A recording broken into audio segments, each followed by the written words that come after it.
The autumn wind whipped through Fort Bridger like a vengeful spirit, carrying with it the acrid stench of whiskey, unwashed bodies, and desperation. Wyoming Territory in 1867 was no place for the weak, and it was certainly no place for a woman like Helena Ward.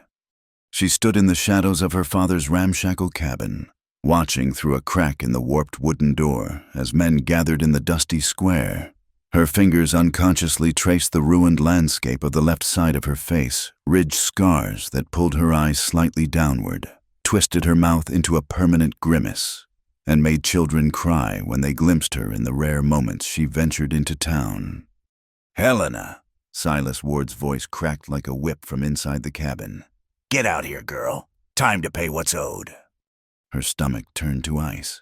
She'd known this day would come, had seen it in her father's bloodshot eyes every time he looked at her, calculating what price damaged goods might fetch. 8 years of being his burden, his shame, his reminder of the night he'd come home drunk and violent, the night that had changed everything. The crowd outside grew larger. Helena recognized most of them miners, trappers, merchants, and drifters who made Fort Bridger their temporary home. At the center of it all stood a makeshift platform, nothing more than old wagon beds pushed together where her father now climbed with the unsteady gait of a man already 3 sheets to the wind at barely noon. "Gentlemen," Silas called out, his voice carrying that false joviality of a man about to do something unforgivable. "As you know, I've accumulated certain debts, and a man must pay what he owes." Helena's hands trembled as she pushed open the door. Every eye turned to her, and she heard the familiar gasps, the muttered curses, the quickly averted gazes. She'd learned long ago to hold her head high despite it all, to walk as though she didn't hear the whispers that followed her like crows after carrion. "My daughter," Silas continued, gesturing wildly, "may not be much to look at, but she's strong, can cook, clean, mend, and tend. She'll make someone a useful investment.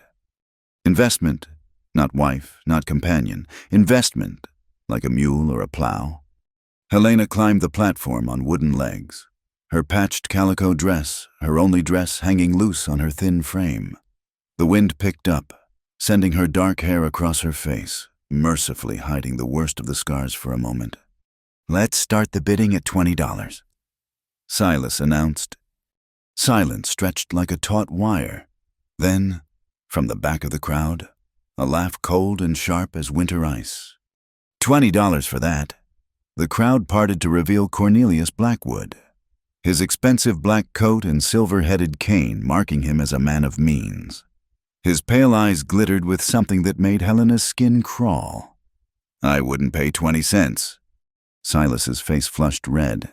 "Now see here, Mr. Blackwood." "However," Blackwood continued, climbing onto the platform with predatory grace, "I do enjoy unique acquisitions for my ranch. Broken things can be so interesting to study." He circled Helena slowly, and she forced herself to remain still, though every instinct screamed at her to run. $10 for the novelty. A murmur rippled through the crowd. Some men looked away in disgust. Others watched with morbid fascination. $10, Silas sputtered. "She's worth more than—" "Is she—" Blackwood's cane lifted Helena's chin, forcing her to meet his gaze.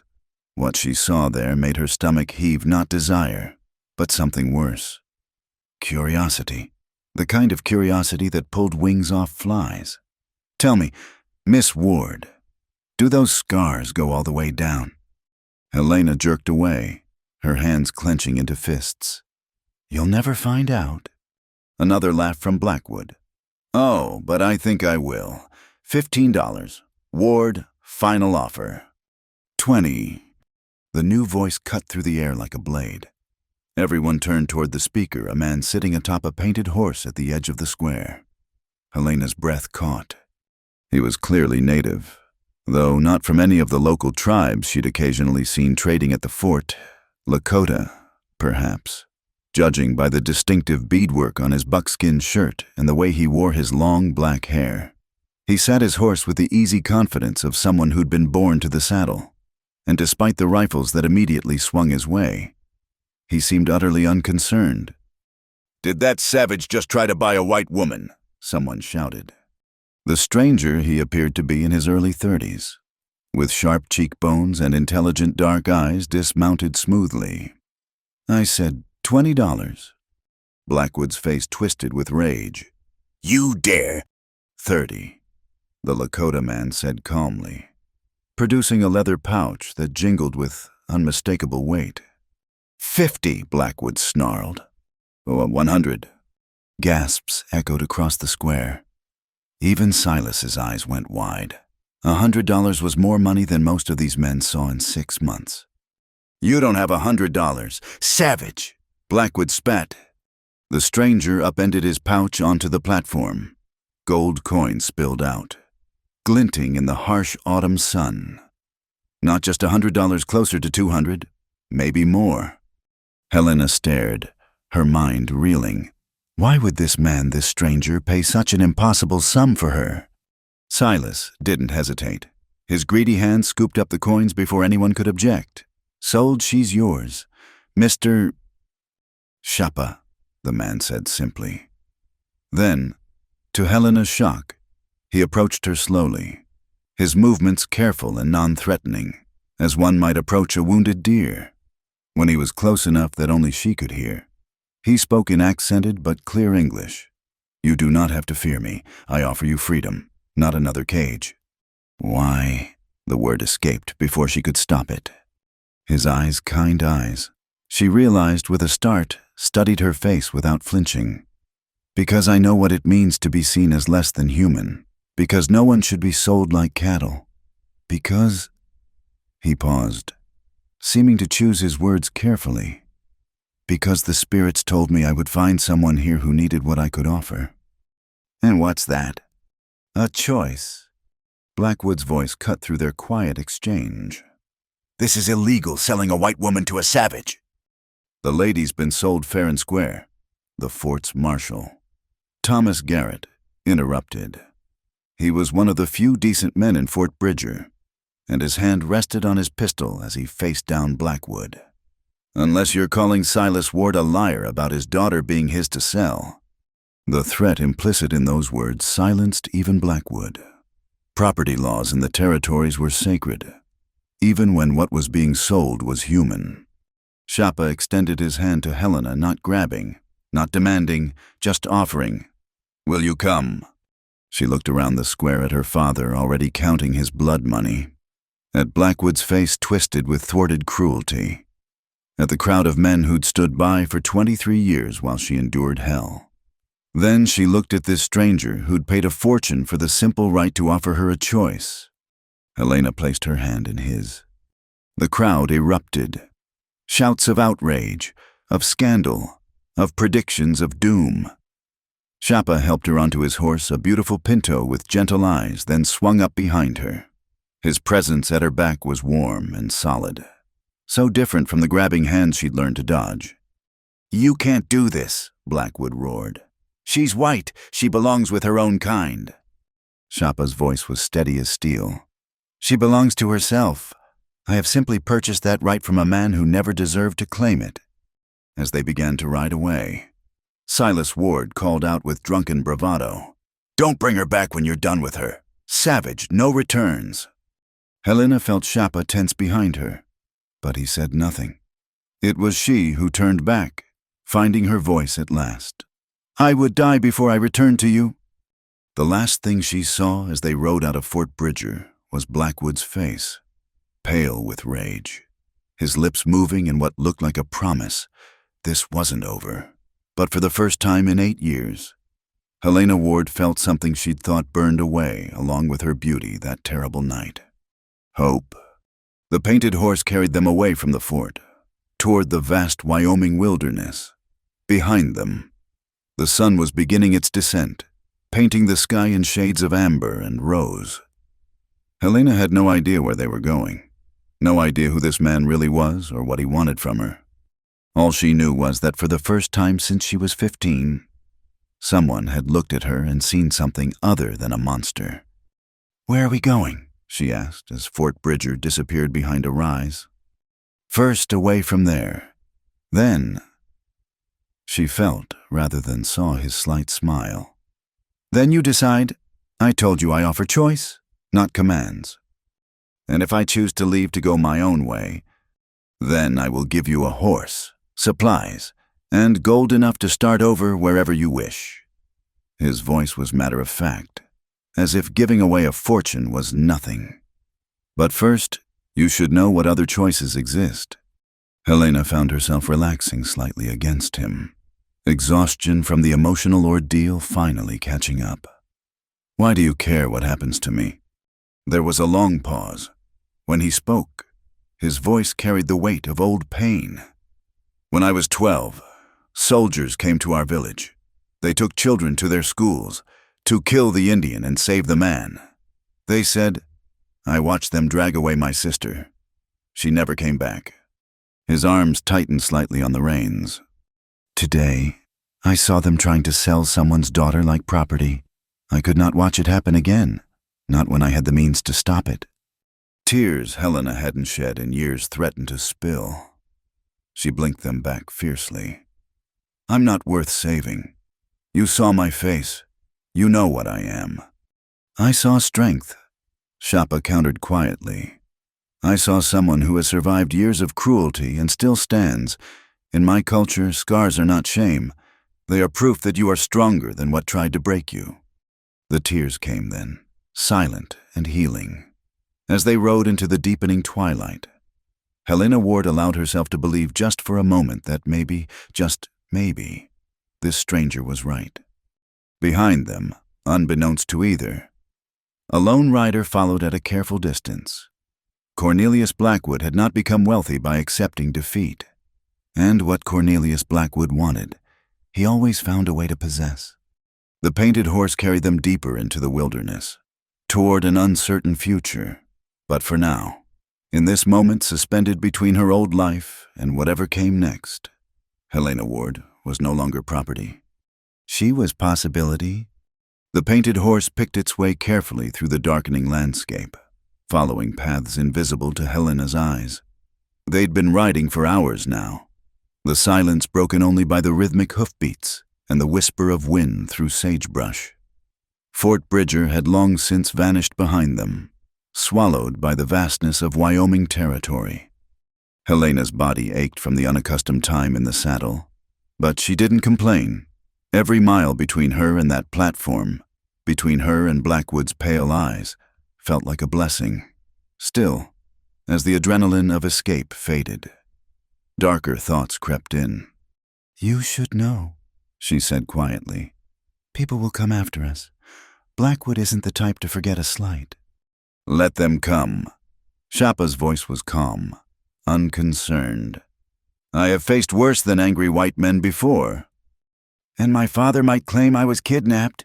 Say you stole me." "He took $200 in gold in front of witnesses. Even territorial law recognizes a completed sale." The clinical words made her flinch. A completed sale. That's all she was, a transaction. Goods changing hands. The brief hope she'd felt began to curdle into familiar bitterness, as if sensing her thoughts. Shapa guided the horse to a small grove of cottonwoods near a stream. "We'll rest here for the night. You must be tired." He dismounted first, then offered his hand to help her down. Helena hesitated before accepting, her legs nearly buckling as they hit the ground. She'd spent so many years hidden away. Her physical weakness shamed her almost as much as her scars. While Shapa tended to the horse, Helena walked to the stream's edge. In the fading light, her reflection wavered on the water's surface, distorted, broken, but still visible. She touched her face, feeling the familiar ridges and valleys of scar tissue. "The water is clean here," Shapa said from behind her. "Good for drinking, for washing, if you wish." She turned to find him setting up a simple camp, spreading blankets, gathering wood for a fire. His movements were efficient, practiced. "Aren't you afraid someone will see the smoke?" "We are far enough now, and the night will be cold." He paused in his work, studying her with those thoughtful dark eyes. "Are you hungry?" Helena couldn't remember the last time someone had asked about her needs with genuine concern. Yes." From his saddlebags, he produced dried meat, flatbread, and a handful of late-season berries. Simple fare, but more care than she'd seen in years. They ate in silence as darkness deepened around them, the fire casting dancing shadows on the cottonwood trunks. "You're not what I expected," Helena finally said. "What did you expect?" She considered lying, but something about the quiet night and his patient presence drew out honesty. "I don't know. Violence, maybe, or demands." Her voice dropped to barely a whisper. "Men always want something." "I want nothing from you that you do not freely give." He added another branch to the fire. "Not even your company. If you wish to leave at first light, I will not stop you." "But you paid." "I paid to give you the choice. Nothing more." He reached for another saddlebag, withdrawing a bundle wrapped in soft hide. "Here." Helena unwrapped it carefully, gasping at what she found. A dress, simple but well made, of soft blue wool that would actually fit her properly. Beneath it, a heavy buffalo robe, thick socks, sturdy boots, and other necessities she hadn't owned in years. "How did you—" "I've been in Fort Bridger for 3 days. When the spirits told me to wait, I prepared." A small smile tugged at his lips. The trader's wife was very helpful. Once I explained I was outfitting my sister for travel. Sister, not wife, not property. Sister. The unexpected kindness of it all threatened to undo her completely. "I can't accept this. It's too much." "It is yours regardless. The nights grow cold, and that dress you wear offers little protection." His expression grew serious. "I know what it is to have nothing but what others allow you. I would not see anyone suffer that again." Helena clutched the bundle to her chest, fighting back tears. When had she become so fragile? Years of hardening herself against cruelty, and simple kindness cut through her defenses like a blade. "Why were you really in Fort Bridger?" she asked, desperate to shift focus from her own overwhelming emotions. Shapa was quiet for a long moment, staring into the fire. "I came to trade. My band, we are Minikoju, one of the Lakota peoples we needed supplies for winter. But also," he hesitated, "I came seeking answers." "Answers to what?" "Dreams, visions." The spirit spoke of a woman marked by fire, who would need what I could offer. I thought perhaps they meant... He shook his head. "It doesn't matter what I thought. When I saw you on that platform, I knew."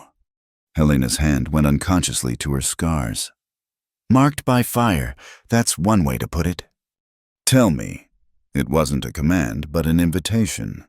"If you wish." She'd never told anyone the full truth. Not even her father knew exactly what happened that night. He'd been too drunk to remember. But sitting here by the fire, with this strange, kind man who'd paid a fortune for her freedom, the words came spilling out. "I was 15. My mother had died 2 years before. And father—" She swallowed hard. "He drank before, but after she died, it got worse. That night, he came home in a rage. I had burned the stew, stupid mistake. He grabbed me, shook me, then pushed." Her voice caught. Shapa waited, patient as stone. "The pot of water was still on the stove, boiling. When he pushed me, I fell against it. The pot tipped." Her fingers traced the scars. "The water hit the left side of my face, my neck, my shoulder. I screamed, but he was too drunk to help. By the time neighbors came, the damage was done. And after, I was ruined. No man would marry damaged goods. Father couldn't stand to look at me, said I reminded him of his sins. So I became his servant, his hidden shame, until today, when even that use ran out." The fire crackled between them. Shapa rose and moved around to her side, still keeping respectful distance. In the firelight, his face was thoughtful. almost reverent. "May I tell you what I see?" Helena laughed bitterly. "A monster. That's what the children call me." "I see a warrior's marks." His voice was soft but certain. "In my culture, we have a saying, the soul would have no rainbow if the eyes had no tears.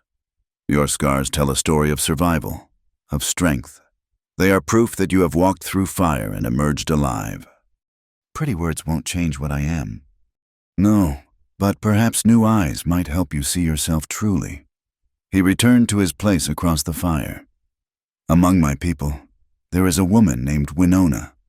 She bears scars from a cavalry saber across her face. She is our most honored elder, our wisdom keeper. No one looks at her with pity or disgust. They see her strength, her survival, her beauty." "Beauty?" Helena's voice cracked. "You can't possibly—" "Beauty is more than smooth skin. It lives in the way someone moves, speaks, survives, in the kindness they show despite cruelty received, in the strength to wake each day when the world gives only reasons to surrender." His dark eyes met hers across the fire. "I see beauty in you, Helena Ward, not in spite of your scars, but because of all they represent." The tears came then. 8 years of suppressed grief flowing free. Shapa made no move to comfort her, understanding somehow that she needed this release without witnesses, without judgment. He simply tended the fire and waited. When the storm passed, Helena felt emptied but somehow cleaner, like the stream after spring flooding. She wiped her face with her sleeve, embarrassed by her display. "I'm sorry, I don't usually—" "Never apologize for tears. They are how the heart speaks when words fail." He gestured to the buffalo robe. "You should rest. Tomorrow will be a long day." "Where are we going?" "That depends on you. I can take you to any town you choose, give you money to start fresh, or—" He paused. "You could come with me to my village. Stay until you decide your path. You would be welcome there." "A white woman in a Lakota village, after everything that's happened between our peoples. You would not be the first. We have traders' wives, captives who chose to stay, even former soldiers who married into the tribe. What matters is not the color of your skin, but the truth of your heart." Helena wrapped herself in the buffalo robe. Its warmth a cocoon against the night chill. The thought of entering another community, facing more stares and whispers, made her stomach clench. But what was her alternative? Another frontier town where she'd be just as much an outcast.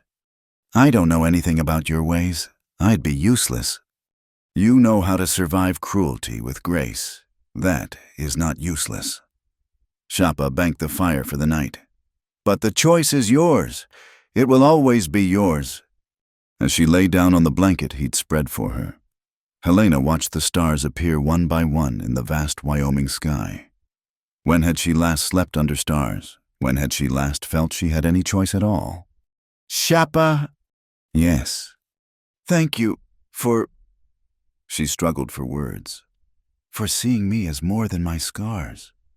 "Thank you," he replied quietly. "For trusting me enough to share their story." Sleep came slowly, her mind churning with possibilities and fears. But for the first time in memory, the dreams that found her were not of fire and pain, but of wide-open skies and the chance to choose her own path. She woke once in the night to find Shapa sitting guard, his silhouette dark against the star field. He'd wrapped his own blanket around her while she slept, choosing cold over her discomfort. The simple gesture made her throat tight with emotion. "Go back to sleep," he said softly. "You're safe." Safe. Such a foreign concept she'd almost forgotten its meaning, but wrapped in borrowed warmth under an infinite sky. Helena Ward began to believe it might be possible. As dawn approached, bringing with it decisions to make and paths to choose, she allowed herself one more impossible thought. Perhaps she wasn't goods to be traded or a burden to bear. Perhaps she was simply Helena, scarred but not broken, marked by fire but not consumed. Perhaps that was enough to begin again. The morning brought a crystalline frost that turned the grassland into a field of diamonds. Helena woke to find coffee brewing over a rebuilt fire and Shapa checking his horse's hooves. The normalcy of it all, waking without fear. Someone preparing breakfast without demanding anything in return felt surreal. "There's warm water for washing," Shapa said without looking up. "And privacy behind those rocks if you need it." She took the offered opportunity gratefully. Changing into the new blue dress with trembling fingers, it fit perfectly, the wool soft against her skin. When she emerged, Shapa glanced up briefly, a small smile crossing his face. "It suits you." They broke their fast with coffee, dried meat, and journey bread. The silence between them had shifted from awkward to companionable. But Helena knew it couldn't last. There were things that needed saying, truths that clawed at her throat demanding release. "I should tell you," she began, then stopped, unsure how to continue. "Tell me what you wish, when you wish." Shapa packed the camp with practiced efficiency. "We have many miles ahead. There is no rush." As they rode, the landscape opened up around them, rolling hills giving way to valleys painted in autumn gold. The painted horse moved steadily, and Helena found herself relaxing into the rhythm. It was easier to speak when she didn't have to see his face, when the words could spill into the wind. "The scars aren't the worst part," she said quietly. "It's what came after." Shapa made a small sound of encouragement, but didn't interrupt. "At first, Father was apologetic. He'd cry, promise to stop drinking, beg forgiveness, but seeing my face every day, remembering what he'd done, it ate at him. The apologies turned to accusations. Said I'd made him angry on purpose. Said I'd ruined his life by being so clumsy." Her hands tightened on the saddle horn. Then came the isolation. Couldn't have the neighbors seeing what had become of Silas Ward's daughter. Bad for his reputation. So I stayed hidden, only going out for supplies when absolutely necessary. Always with my face covered. 8 years of this. 8 years? She laughed bitterly. "Do you know what isolation does to a person? You start to believe what they say about you, that you're worthless, ugly, a burden. You forget there was ever a time when you were anything else." The horse crested a rise, revealing a valley with a silver stream winding through it. Shapa guided them down toward the water. "There was a man once," Helena continued, surprising herself with the admission. "Samuel Hartley, the minister's son. He was kind to me before the accident. After, he came to the house, said he still wanted to court me. I was so grateful, so pathetically grateful." They reached the stream, and Shapa dismounted to let the horse drink. He helped Helena down, but maintained that careful distance she was beginning to appreciate. "What happened?"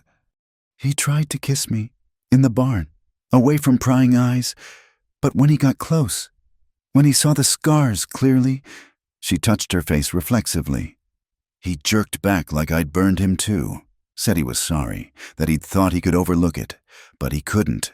Then he ran. He was a fool. He was honest. That's what men do. They see this face and they run. Or worse. They see it and think I should be grateful for any attention, no matter how cruel." Her voice hardened. "Like Blackwood. He didn't want me despite the scars. He wanted me because of them, because he thought they meant I was already broken. Easier to hurt." Shapa was quiet for a long moment, then spoke carefully. "My sister's name was Clara. That wasn't her birth name. The mission school gave it to her. They cut her hair, forbade our language, beat her for singing our songs. When she finally came home, she wouldn't speak for months. Just sat and stared at nothing." Helena turned to look at him, seeing the old pain etched in the lines around his eyes. "One day, I found her by the river. She had a rope. I stopped her, held her while she cried. She said they'd taken everything from her, her name, her spirit, her identity. Said she was nothing but what they'd made her." "What happened to her?" "It took time, years, but slowly, with the help of our family and our medicine people. She remembered who she was. She took back her true name, Wikapi, meaning star. She learned to sing again, to dance, to be Lakota without shame. A sad smile crossed his face. She married a good man, had children, but she never forgot what was done to her. The scars inside never fully healed. Is she still alive? No. Soldiers came to our village 5 winters ago. She died protecting her children. His voice carried pride mixed with grief.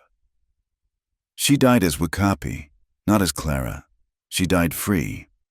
They remounted and continued on, the story hanging between them like a bridge. Helena understood what he was telling her, that there were different kinds of scars, different kinds of survival, different ways to reclaim oneself. I used to paint, she said suddenly. Before, watercolors, mostly, flowers, birds, landscapes. My mother taught me. She said I had a good eye for color. And after, Father sold my paints, said there was no point in pretty pictures from ugly hands. The words tasted bitter. I haven't held a brush in 8 years. The village has artists. They work with different materials, beads, quills, natural dyes. Perhaps you could learn new ways to create. You keep speaking as if I'll come with you. I speak of possibilities. The choice remains yours. They stopped at midday to rest and eat. Helena found herself studying Shapa as he moved about the small camp. He was handsome in a way she hadn't let herself notice before. Strong features, graceful movements, an inner stillness that spoke of deep confidence. But more than that, he had a quality she'd rarely seen in men. He was comfortable with silence, with letting things be without forcing them into shapes of his choosing. Can I ask you something? She ventured. Of course. Why aren't you married, a man of your standing? Your age, surely there have been opportunities. He smiled slightly. There have been, but I've never felt the pull to bind myself to another. My path has always been solitary. I hunt, I scout, I travel between bands carrying news. It's a good life, but not one that lends itself to the hearth and home. And yet you're offering to bring me to your village. Because the spirits directed me to. Because it's right, not because I seek anything for myself. He met her eyes directly. If you come with me, it is as my guest, under my protection. Nothing more. No expectations, no obligations. The afternoon wore on as they traveled deeper into the wilderness. Helena found herself talking more than she had in years about her mother, her childhood, even happy memories from before everything went wrong. Shapa listened with that same patient attention, occasionally sharing his own stories in return. As the sun began its descent, painting the sky in shades of orange and pink, they crested a high ridge. Below them stretched a vast valley, and in the distance, Helena could see smoke from multiple fires. My village, Shapa said simply. We can camp here tonight and arrive tomorrow, if you wish, or we can turn back now, and I'll take you wherever you choose to go. Helena stared at the distant smoke, her heart hammering. A whole village of strangers who would stare, who would judge, who would wonder why this scarred white woman traveled with one of their own. But what was her alternative? Another frontier town where she'd be just as much an outsider, at least here. She'd have Shapa's protection, his understanding. I'm afraid, she admitted. Fear is wisdom in the face of the unknown. But ask yourself, are you more afraid of what might be, or of remaining what you've been? The question struck deep. What had she been these 8 years? A ghost, a shadow, a thing to be hidden and ashamed of. Whatever awaited in that village, it had to be better than the slow death of isolation and self-hatred. There's something else, she said quietly. Something I haven't told you about that night, about the scars. Shapa waited, patient as always. When the water hit me, when I was screaming, Father just stood there, watching. For the longest moment, he just watched, like he was curious what would happen, like he wanted to see how much damage could be done. Her voice broke. That's the part that haunts me most. Not the pain, not even the scars. but that moment of calculation in his eyes. And yet you survived. You endured 8 years under his roof after that. I had nowhere else to go. No, you chose to survive. Every day. You chose it. That takes more courage than most warriors possess. Helena felt tears threatening again. When had she become so emotional? Years of feeling nothing.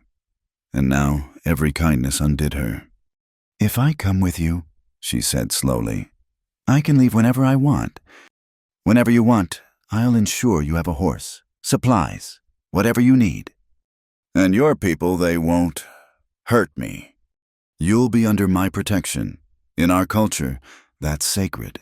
No one will harm you while you're my guest. The sun touched the horizon, setting the valley ablaze with golden light. Helena took a deep breath, feeling as if she stood on the edge of a cliff, one step forward into the unknown, or back to the familiar misery she'd always known. I'll come, she whispered, then stronger. I'll come with you. Shapa's smile was like sunrise. Then tomorrow, you begin a new path. As they made camp on the ridge, Helena felt something shift inside her chest. For 8 years, she'd been defined by one terrible night by water and fire and a father's cruelty. But perhaps Shapa was right. Perhaps scars were just the map of survival, proof of battles fought and won. Tomorrow she would enter a world completely foreign to her. Tomorrow she would face new stares, new judgments, new challenges.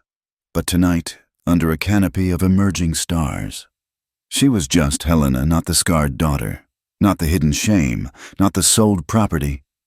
Just Helena, choosing her own path for the first time in 8 years. And that, she thought as sleep finally claimed her, was a beginning. The morning mist clung to the valley like smoke as they descended toward the Lakota village. Helena's heart hammered with each step the painted horse took, her hands gripping the reins until her knuckles went white. Shapa rode slightly ahead, giving her space to gather her courage while ensuring the path was clear. The first signs of the village appeared gradually well-worn trails converging like streams feeding a river, the scent of wood smoke growing stronger, the distant sound of dogs barking and children's laughter. Then, as they rounded a bend following the stream, the village revealed itself in full. It was larger than Helena had expected, perhaps 40 teepees arranged in a rough circle, their buffalo hide covers painted with symbols she couldn't read but found beautiful nonetheless. Smoke rose from cooking fires, and she could see people moving about their morning tasks. The stream ran along one edge of the camp, clear and swift, while beyond stretched grassland and, in the distance, dark forested hills. Their arrival didn't go unnoticed. A group of children playing near the village edge spotted them first, their games forgotten as they stared at the approaching riders. One boy, perhaps 10 years old, ran toward the village calling out in Lakota. He announces our arrival, Shapa explained calmly. It's expected. By the time they reached the village proper, a crowd had gathered. Helena forced herself to sit straight, to meet the curious and sometimes hostile gazes with as much dignity as she could muster. She saw surprise, suspicion, curiosity, but also unexpectedly. On some faces she saw simple interest, as if she were a puzzle to be solved rather than a threat to be evaluated. An elderly woman pushed through the crowd, her face deeply lined, but her dark eyes sharp as obsidian. She wore a dress decorated with elaborate beadwork, and the way others stepped aside for her spoke of respect and authority. She said something to Shapa in rapid Lakota, her tone questioning but not unkind. Shapa dismounted and helped Helena down before responding. The conversation continued for several minutes, with gestures toward Helena and what seemed like explanations.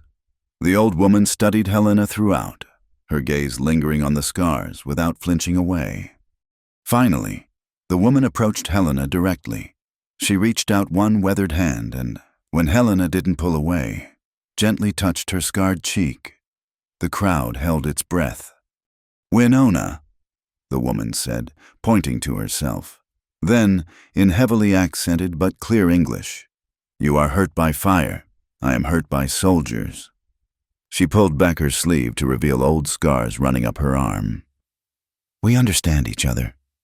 The tension in the crowd eased palpably. If Winona, clearly a respected elder, accepted this strange white woman, others would follow her lead. Shapa spoke again in Lakota, and Winona nodded, gesturing for them to follow. The crowd parted, though Helena felt eyes tracking their every movement. They were led to a teepee near the center of the village, its cover painted with stars and running horses. "This was my sister's," Shapa said quietly. "It has stood empty since. It's yours for as long as you need it." Inside, the teepee was more spacious than Helena had expected, with a fire pit in the center and beds of buffalo robes arranged around the edges.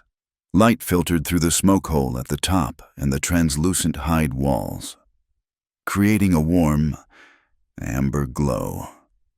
Various containers and tools hung from the lodge poles, and the floor was covered with more hides and woven mats.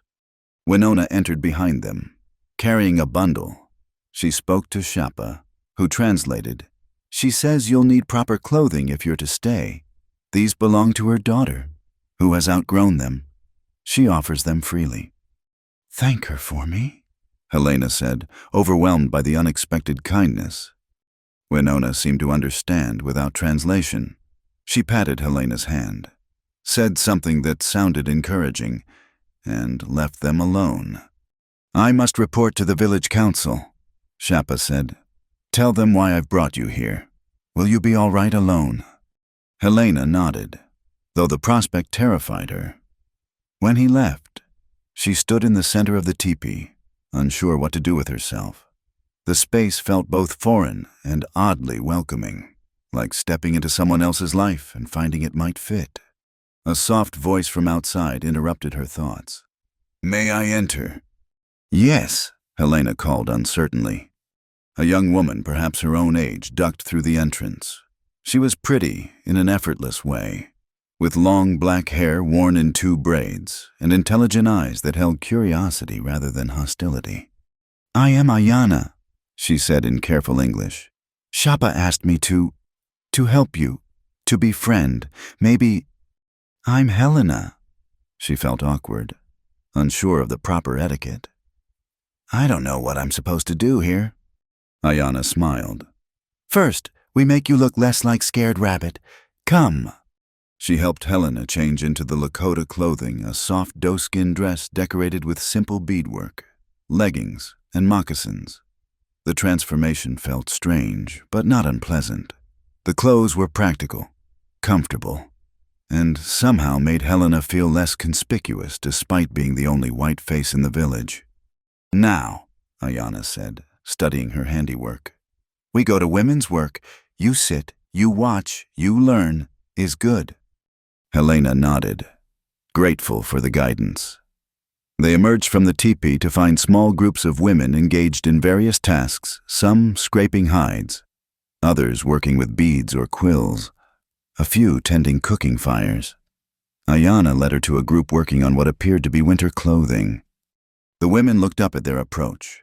Helena saw the now familiar sequence of reactions: surprise, curiosity, focus on her scars, then careful neutrality. One woman said something sharp in Lakota, but Ayana responded firmly, and Winona's name was mentioned. Space was made for them in the circle. Helena was given simple work, sorting beads by color while watching the others' more complex tasks. The women chatted as they worked, occasionally glancing at Helena, but gradually seeming to accept her presence. "She asked why you're here." Ayana translated one woman's question. "What should I say?" Helena considered.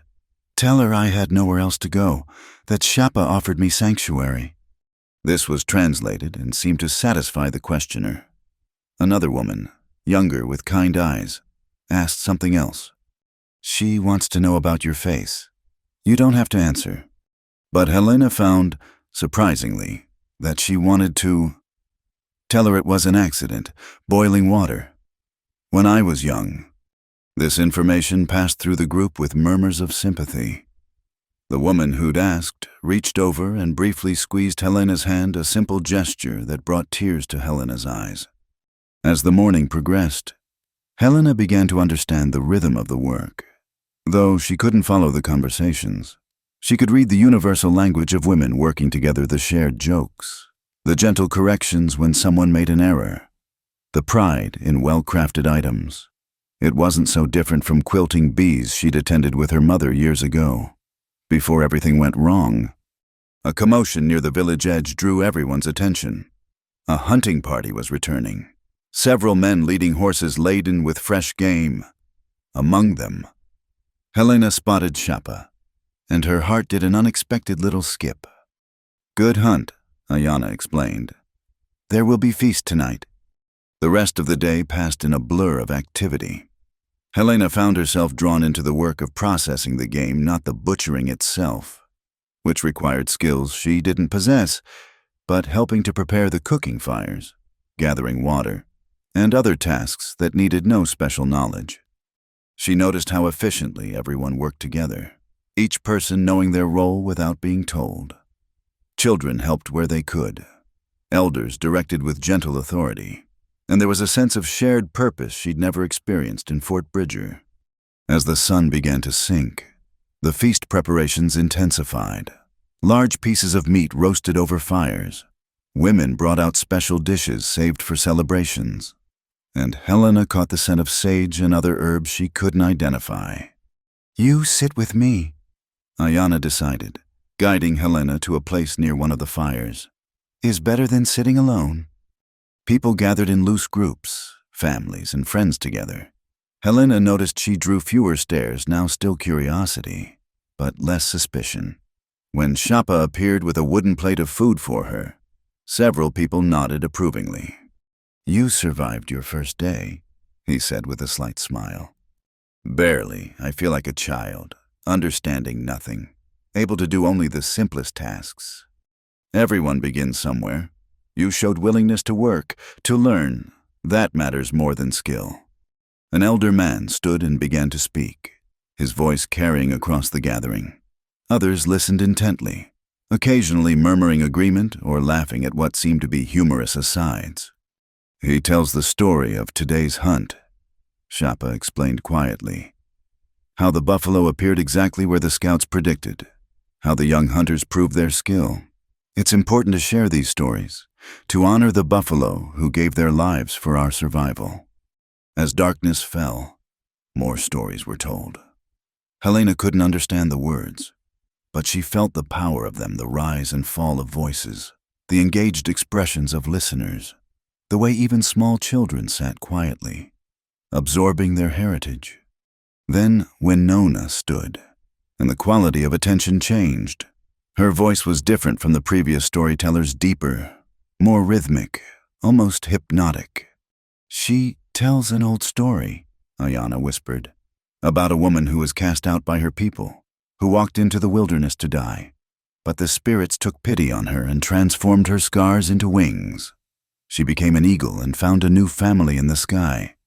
Helena's throat tightened. Surely it was coincidence that Winona chose this story tonight? But when the old woman's eyes found hers across the fire, Helena saw knowing there. After the feast, as people began to drift back to their lodges, a young man approached Helena. He was perhaps 19 or 20, handsome in an arrogant way, and the manner in which others stepped aside suggested he held some status. He spoke to her in Lakota, his tone clearly flirtatious despite the language barrier. When she didn't respond, he stepped closer, reaching out as if to touch her face. Shapa appeared seemingly from nowhere, placing himself between Helena and the young man. The conversation that followed was quiet but intense, ending with the younger man stalking away. "I apologize," Shapa said. "That was Robert, his white name. He's the son of an important family and isn't used to being denied things he wants." "What did he want?" Shapa looked uncomfortable. "He found you intriguing, different. He thought perhaps you would welcome his attention since—" He trailed off. "Since I'm too ugly to expect better," Helena finished bitterly. since you're far from your people and might seek protection through attachment to a powerful family." His voice hardened slightly. "I explained that you're under my protection and any approach must be respectful and wanted." They walked back toward her teepee in silence. At the entrance, Helena turned to face him. "This protection you keep mentioning, what does it mean exactly?" "It means you're my responsibility. Your safety, your well-being, your honor, I've pledged to safeguard them all. Anyone who would harm or disrespect you challenges me directly. And in return, nothing. Protection freely given requires no payment." Helena studied his face in the moonlight. "No one does anything for nothing." "Then consider it selfishness.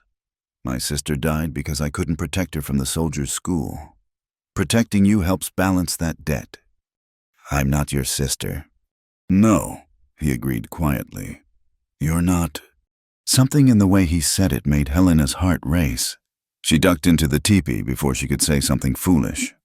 Inside, she found additions to the space, more blankets, a water vessel, even a small mirror. Gifts or loans from various villagers, she supposed.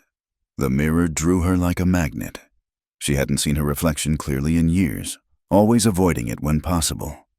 The face that looked back was thinner than she remembered, marked not just by scars but by years of hardship. But there was something else too, a spark in her eyes that hadn't been there before. Hope, perhaps, or just the novelty of being somewhere she wasn't actively despised. A scratching at the teepee cover interrupted her thoughts. "Helena." It was Ayanna. "May I enter?" "Of course." The young woman slipped inside, carrying a bundle. "From Winona," she explained, unwrapping it to reveal sewing materials and what looked like the beginning of a dress. "She says idle hands make restless thoughts. Better to keep busy." They sat together as Ayanna showed Helena the basics of working with sinew and bone needles, so different from the steel needles and cotton threads she'd known. The work was soothing, repetitive, requiring focus that left no room for anxiety. "Can I ask you something?" Helena ventured after a while. "Ask." "Why are people being kind to me? I don't know what I expected. But not this." Ayanna considered her answer carefully. "Some are curious. We see few white women here, and never one who comes willingly. Some pity you for your scars, understanding pain. But most—" She paused, searching for words. "Most trust Shappa's judgment. He doesn't act without thought. If he says you need sanctuary, then you must deserve it." "Do you trust his judgment?" "Shappa saved my life once, pulled me from river when I was small and stupid. So yes, I trust." She smiled. "Besides, you work hard. Don't complain. Don't act superior. This matters." They worked in companionable silence until Ayanna yawned. "Sleep now," she advised. "Tomorrow we go to river early, before men wake. Washing time is women's time, good for talk, for learning things." After she left, Helena lay on the buffalo robes, staring up at the smoke hole where stars glittered like scattered beads. One day, she'd survived one day in this new world. It seemed like both a victory and a terrifying reminder of all the days to come. But as sleep claimed her, she thought of Winona's story, the woman whose scars became wings. Perhaps it was just a story, or perhaps it was a promise that transformation was possible, that what seemed like ending could become beginning. In the distance, she heard wolves howling, not the threatening sound she'd always imagined, but something wild and free and full of life. For the first time in 8 years, Helena Ward fell asleep without fear, wrapped in buffalo robes in a borrowed lodge, surrounded by strangers who might, impossibly, become something more. The painted stars on the tippy walls seemed to pulse in the firelight, and Helena dreamed of flying. 2 weeks had passed since Helena's arrival in the Lakota village, and she had just begun to find her rhythm in this new life when the peace shattered like ice under spring sun. She was working with Ayanna and other women by the river, washing clothes in the cold, clear water, when the sound of approaching horses made everyone freeze. A young warrior came galloping into view, his horse lathered with sweat, He shouted something in Lakota that made the women abandon their washing and run toward the village. Ayanna grabbed Helena's arm. "Soldiers," she said tersely. "Coming this way. Many soldiers." Helena's blood turned to ice. They reached the village to find organized chaos warriors grabbing weapons, women gathering children, elders calling out instructions. Shapa appeared at Helena's side as if materialized from air. "How many?" Helena asked. "Our scout counts 40, maybe 50. They're still hours away, moving slowly." His face was grim. "They fly a white flag, which means they want to talk, not fight, but soldiers' words aren't always truthful." Winona finished, approaching them. She studied Helena with those penetrating eyes. "This is about you, child. We all know it." Helena's stomach clenched. Of course it was about her. She'd been foolish to think she could simply disappear, that her father in Blackwood would let her go so easily. "I should leave," she said immediately. "I won't bring destruction to your people."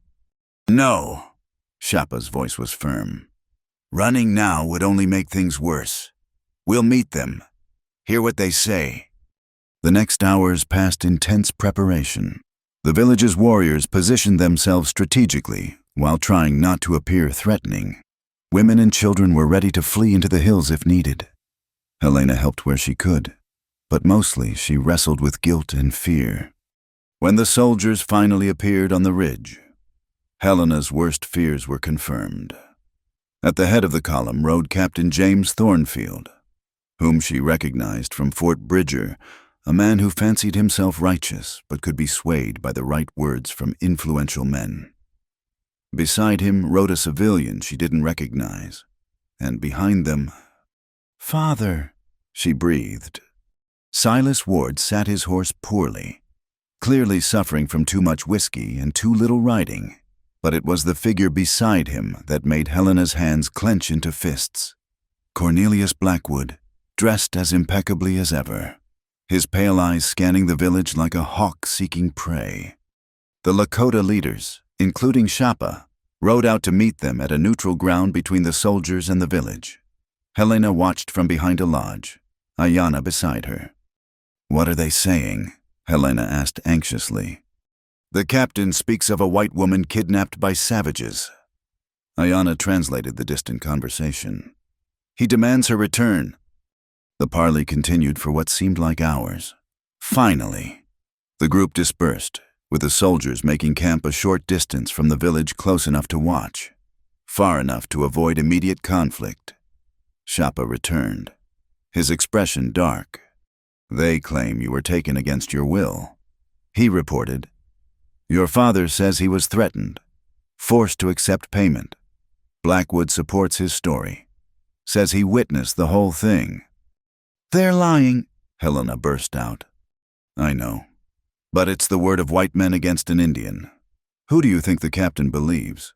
He paused, then added quietly, "He wants to see you, to verify you're unharmed and hear your side. I told him I would ask, not command." Helena felt the familiar trap closing. If she refused to see them, it would seem like she was being held prisoner. If she agreed, she'd have to face her father and Blackwood again. When? Tomorrow morning, in neutral ground, with witnesses from both sides. That night, Helena barely slept. She tossed and turned on the buffalo robes, her mind spinning with possibilities, each worse than the last. Near dawn, she gave up and stepped outside to find Shapa sitting by a small fire, clearly having kept watch. "You should rest," she said softly, sitting beside him. "Sleep and I aren't friends tonight." He stared into the flames. "I keep thinking of all the ways this could go wrong. I'm sorry. I've brought danger to your people. You've brought a choice we would have faced eventually anyway. The soldiers grow bolder each year. The settlements push closer. This confrontation was coming. You're just the excuse they're using today." They sat in companionable silence as the sky began to lighten. Finally, Helena spoke what had been haunting her all night. "What if I went with them, told them it was all a misunderstanding, that I want to return?" Do you? No! The word came out fiercer than intended. I'd rather die than go back to that life. But if it would protect the village... It wouldn't. His voice was certain. They'd take you and still find reasons to cause trouble. Men like Blackwood don't forget insults to their pride. Then what do I do? He turned to look at her fully, and in the growing light, she saw something in his eyes that made her breath catch. You tell the truth, all of it. Make the captain see what really happened. And if he doesn't care if he sides with them anyway, then we deal with what comes next, together. That word together warmed her more than the fire. The meeting took place mid-morning in an open area between the village and the soldiers' camp. A rough circle formed soldiers on one side, Lakota warriors on the other, with the principals in the center. Helena wore her original dress, wanting to appear as the person they expected while she spoke her truth. Captain Thornfield sat rigid on his horse, trying to project authority. He was younger than Helena had realized, perhaps late 20s, with the kind of earnest face that suggested he believed in rules and order and the righteousness of his cause. Miss Ward, he began formally, I'm here to ensure your safety and return you to civilization. Are you being held against your will? Before Helena could answer, her father lurched forward. Of course she is. Look at her, living like a savage. They've probably... Mr. Ward, please. Thornfield's voice was sharp. I'll conduct this interview. Helena took a deep breath. Captain, I am not being held against my will. I came here freely, of my own choice. She's been corrupted. Blackwood interrupted smoothly. Stockholm Syndrome. They call it when captives begin to sympathize with their captors. Surely you can see. Mr. Blackwood, I must insist on order. The captain's patience was clearly fraying. Miss Ward, perhaps you could explain the circumstances of how you came to be here. Helena straightened her spine. This was her moment. 2 weeks ago, my father put me up for public auction in Fort Bridger to pay his drinking debts, like property, like a slave. Gasps came from some of the younger soldiers who hadn't heard this version. Thornfield's expression tightened. That's a lie, Silas Ward shouted. I was finding her a husband, a protector. You were selling me to whoever bid highest. Helena cut him off, her voice rising. And Mr. Blackwood here was eager to buy, not as a wife, but as a curiosity for his collection. Captain, Blackwood's voice was silk over steel. Surely you can't believe the ravings of a woman who's clearly been traumatized. Look at her face. She's been damaged since childhood. Unstable. My scars don't affect my memory or my truthfulness. Helena shot back. There were dozens of witnesses to the auction. Marshal Garrett was there. He can confirm. The marshal's interpretation of frontier customs hardly matters. Blackwood interrupted. The point is, this woman is not of sound mind to make decisions about... Enough! Shappa's voice cut through the arguments like a blade. He'd been silent until now, but his presence commanded attention. Captain Thornfield, you seem like a man who values truth. Ask your soldiers who were in Fort Bridger 2 weeks ago. Some were there. They saw. Thornfield looked at his men. After a moment's hesitation, a young sergeant cleared his throat. Sir, I was there on leave. There was an auction of sorts. This lady was on the platform. And did she appear to be there willingly? Sergeant. The young man's discomfort was obvious. No, sir. She looked like she'd rather be anywhere else. Because she was being sold illegally, Blackwood snarled, his composure finally cracking. To a savage who... I paid the price demanded, Shappa said calmly. In gold, witnessed by many, by frontier law. The transaction was legal, but I didn't buy a slave. Captain, and I bought her freedom from men who saw her as property. And then you brought her here. Thornfield's tone was carefully neutral. I offered her choices. She could go anywhere, have money and supplies to start over, She chose to come here because he treated me with more dignity and respect than I'd received in 8 years, Helena added, her voice strong now. Because here, I'm seen as a person, not a monster or a commodity. This is ridiculous, Blackwood spat. Captain, your orders are clear. Return any white captives to civilization. My orders are to ensure the safety of American citizens, Thornfield corrected. Miss Ward, if you state clearly that you're here of your own free will and don't wish to return, I have no legal grounds to force you. Helena felt a spark of hope. I am here by choice. I wish to stay. She doesn't know what she's saying. Her father stumbled forward, whiskey breath preceding him even at a distance. She's my daughter, my responsibility. You sold that responsibility for gold, Helena said coldly, which you've probably already drunk away. Silas Ward's face went purple. You ungrateful after everything I did for you, keeping you fed and sheltered after you ruined yourself. After you ruined me. The words exploded from Helena. Years of silence broke like a dam. You pushed me into that boiling water. You were drunk and violent, and you scarred me for life. Then you spent 8 years making me pay for your crime. The silence that followed was deafening. Even Blackwood seemed momentarily stunned. Captain Thornfield dismounted slowly, approaching Helena with something like compassion in his eyes. Miss Ward, are you saying your father was responsible for your injuries? Yes. The word came out as barely a whisper, then stronger. Yes, and ask him why he really wants me back. Ask if Blackwood promised him more money to support this charade. Thornfield turned to Silas Ward, whose guilty expression said everything. Mr.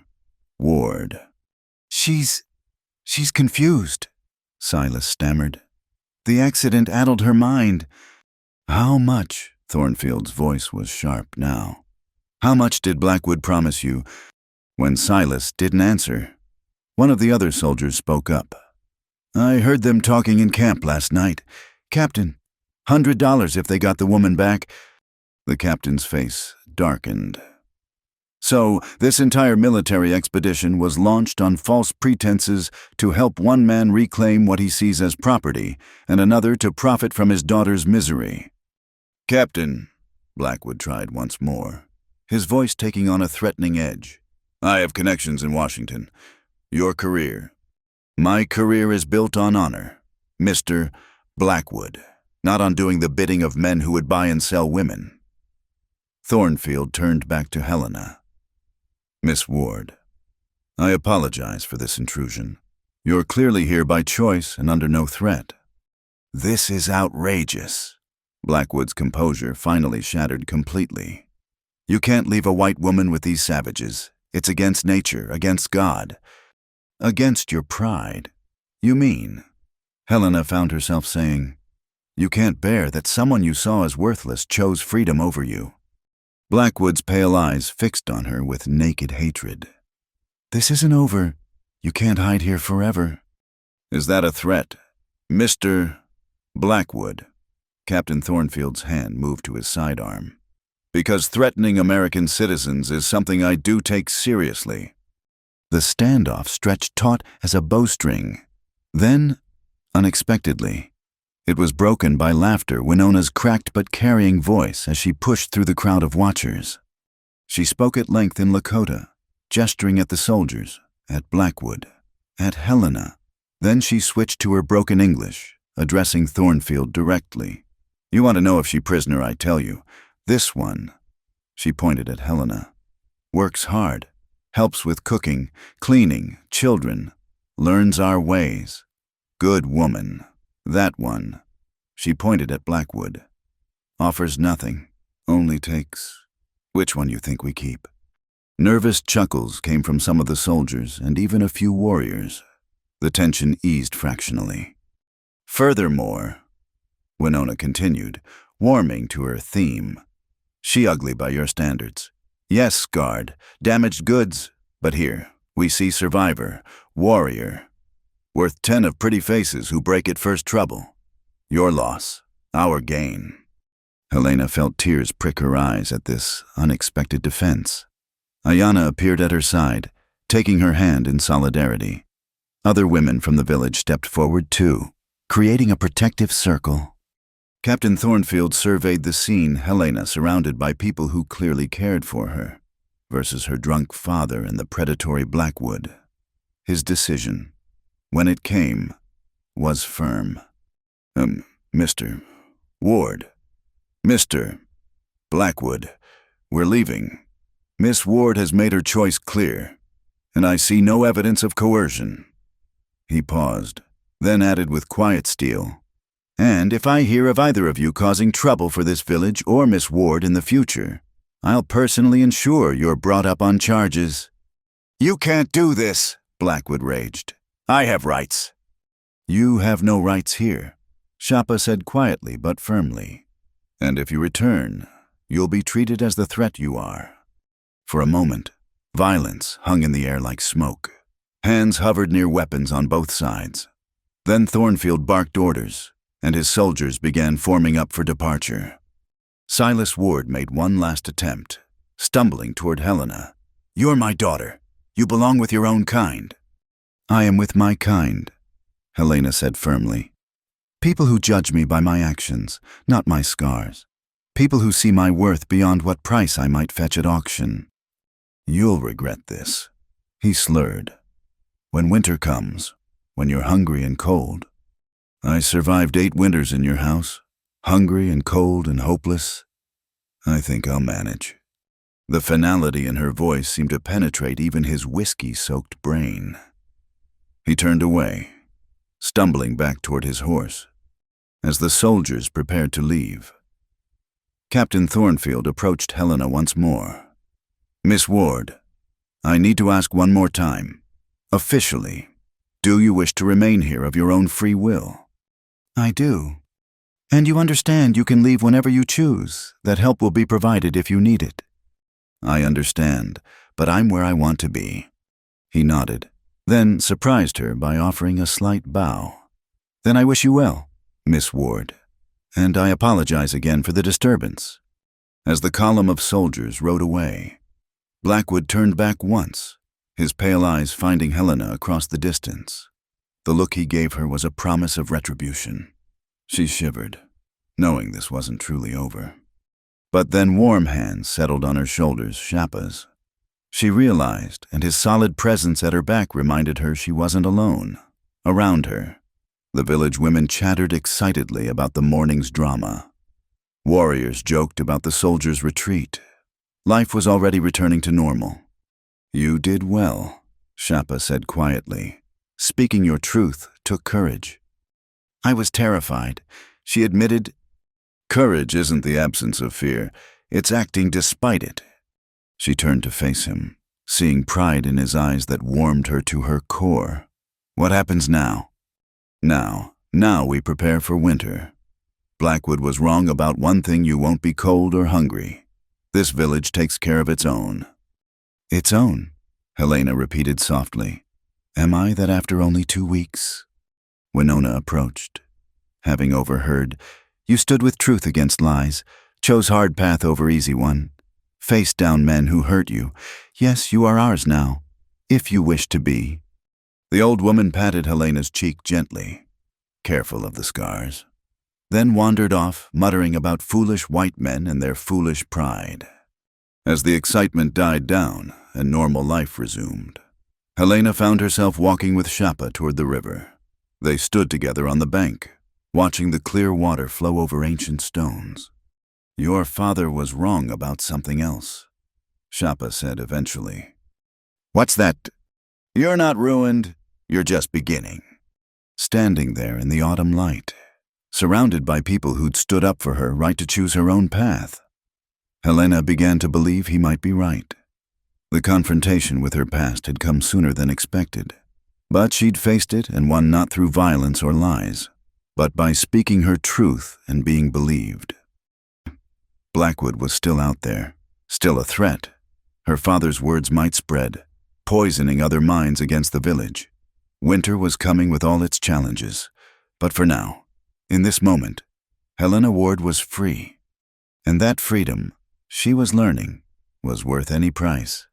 The first snows of winter had begun to dust the hills when they came again. This time, there were no soldiers.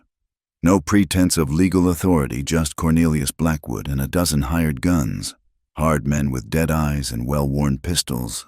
They appeared at dawn like wolves, circling the village with practiced precision. Helena woke to the sound of shouting, her heart immediately racing. She'd known this day would come. Blackwood wasn't a man who accepted defeat. Through the teepee's entrance, she could see warriors taking defensive positions while women hurried children to safety. "Stay inside," Shapa commanded, appearing at her lodge with his rifle. His face was grim, war paint already streaking his cheeks. "Whatever happens, stay hidden." But Helena had spent too many years hiding. "This is my fight," she said firmly, reaching for the knife Ayana had taught her to use. "I won't let others die for my choices." Before Shapa could stop her, she pushed past him into the cold morning air. The scene that greeted her was worse than she'd imagined. Blackwood sat his black horse at the village edge. His men spread in a threatening semicircle. Several buildings in the outer ring were already burning a warning of what would come. "Miss Ward," Blackwood called out, his voice carrying that same cultured menace she remembered. "How fortuitous. I was just explaining to your hosts that I'm here to collect what's mine."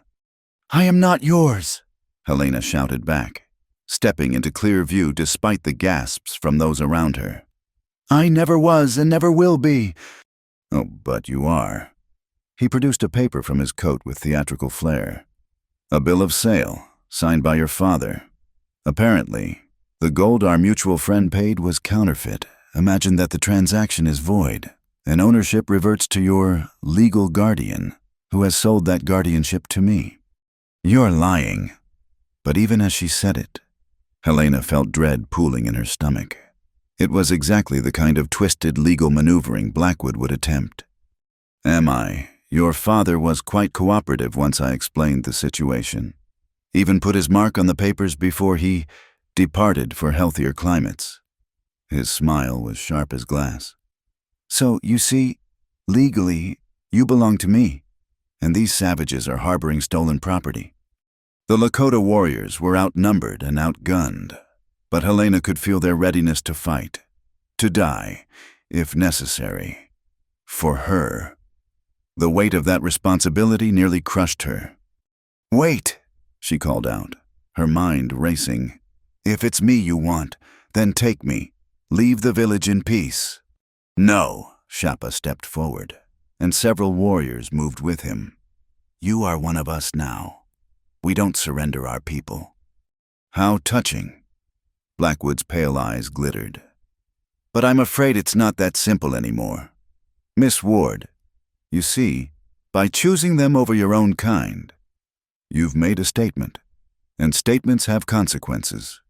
He gestured to one of his men, who rode forward dragging something behind his horse. Helena's breath caught. It was an army uniform, torn and bloodied. "Poor Sergeant Mackenzie," Blackwood said conversationally. "So young, so idealistic. He was quite vocal about supporting your choice to stay here. Tragic, really.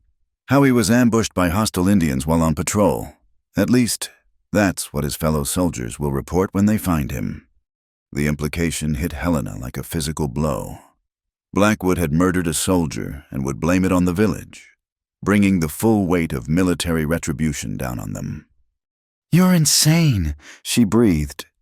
"I'm thorough," he corrected.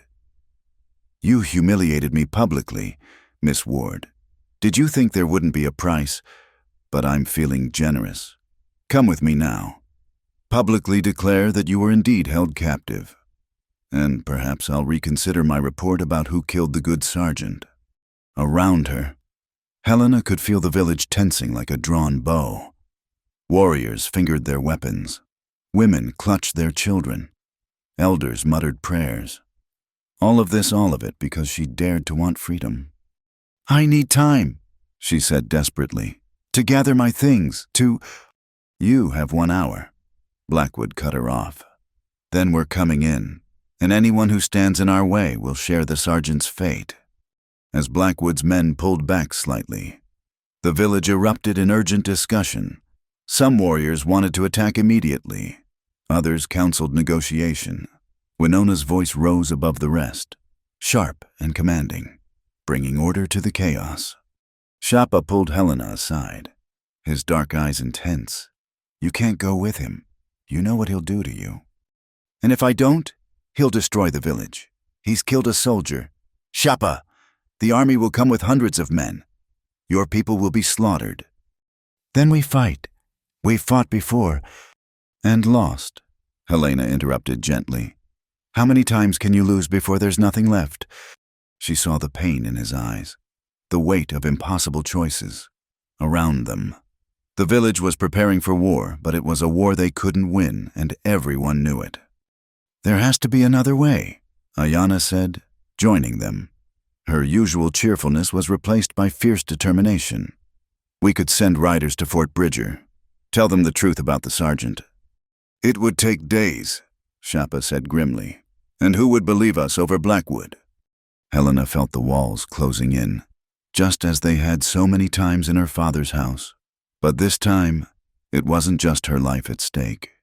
She looked around the village at the children peeking from behind their mother's skirts, at the elders standing proud despite their fear, at the warriors ready to die for principle.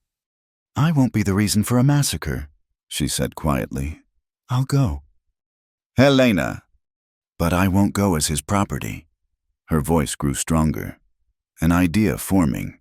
I'll go as myself, speaking my own truth. Before anyone could stop her, Helena strode toward the village center. Blackwood, she called out. I'll come with you, but I have conditions. The man himself rode closer, amusement playing at his thin lips. You're hardly in a position to negotiate, my dear. Aren't I? Helena stood tall despite her fear. Kill me or drag me away by force, and you'll have won nothing but a corpse or a broken doll. But meet my terms, and I'll come willingly, even sign whatever papers you want. She could see him calculating, weighing his sadistic desires against his practical needs. What terms? First, the sergeant's death remains between us. No blame falls on this village. Agreed. Second, you provide signed documents stating that these people gave me shelter at my request. Nothing more. No legal pretense for future harassment. His eyes narrowed. You're asking me to protect the very savages who... I'm asking you to be the man of business you claim to be. Helena interrupted. You want me? This is my price. A long moment passed, the tension thick as winter honey. Finally, Blackwood nodded. What else? Helena took a deep breath. Here was the gamble. I want 5 minutes to say goodbye, and I want witnesses from Fort Bridger to see me leave willingly, so there's no question later about kidnapping. You're stalling. I'm ensuring you get what you want without the messy complications of forcing me. She met his pale gaze steadily. 5 minutes to say goodbye to the only people who've shown me kindness in 8 years. Surely even you can grant that. Blackwood studied her for a long moment, then laughed a sound like ice cracking. Very well, 5 minutes, and I'll even send a man to fetch witnesses since you insist. But if you try to run, if this is some trick... It's not, Helena said simply. I've learned the price of my freedom is too high when others pay it.